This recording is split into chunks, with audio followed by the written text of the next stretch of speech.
Third F. Third F is feel. Okay, so Paula calls me metaphor man, so I'll give you a couple of metaphors really quickly. I think they make sense. She's on the fence about them.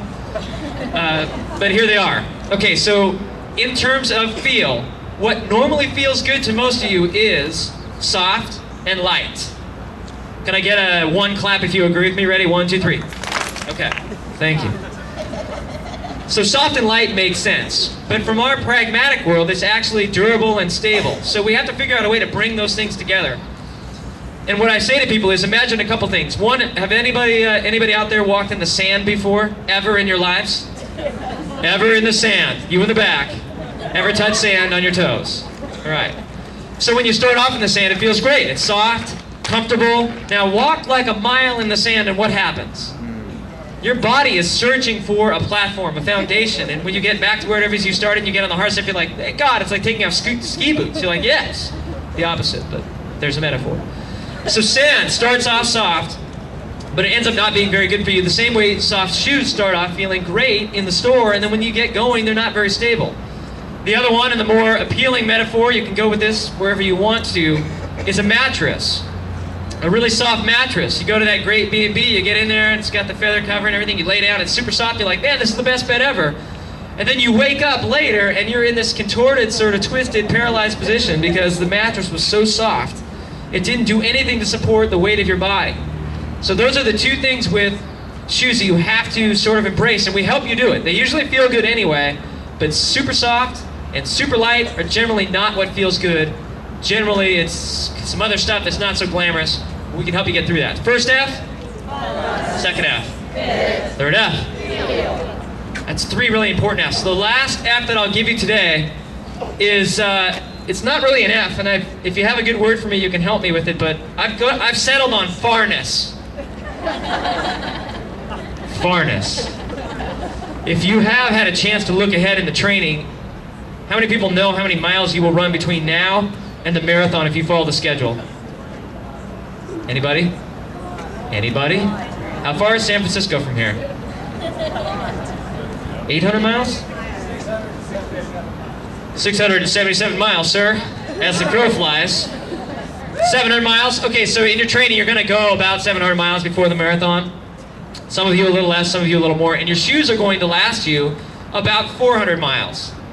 So, if you just bought your shoes, don't be mad at yourself. You would have had to buy 2 anyway. But what you need to do is project out. And what we suggest you do is around 300 to 350 miles to bring your still okay shoes in and get another pair. It may be the same pair, it may be a different pair, but the most important thing is that you do it before your shoes die. It's about 400 miles, 400 to 500 miles. Some of you, if you run harder on your shoes, if you wear them for other things, and you have to replace them more often, but that's a really common question. How long should my shoes last, and how long should your shoes last? About?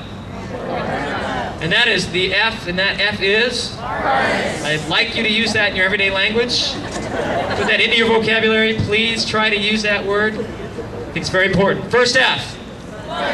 Between $80 and $100 is a pretty reasonable place to be. You do get 10% off, so that saves you a few dollars, but suggested retail. Second F. Forget your size. Forget it. It's not going to be the size you end up with probably anyway. Third F. Feel. You guys are like, heck, that was way long ago, the third F. Feel. That is, don't go too soft, don't go too light. We can help you evaluate the shoes you already have now if you just got them.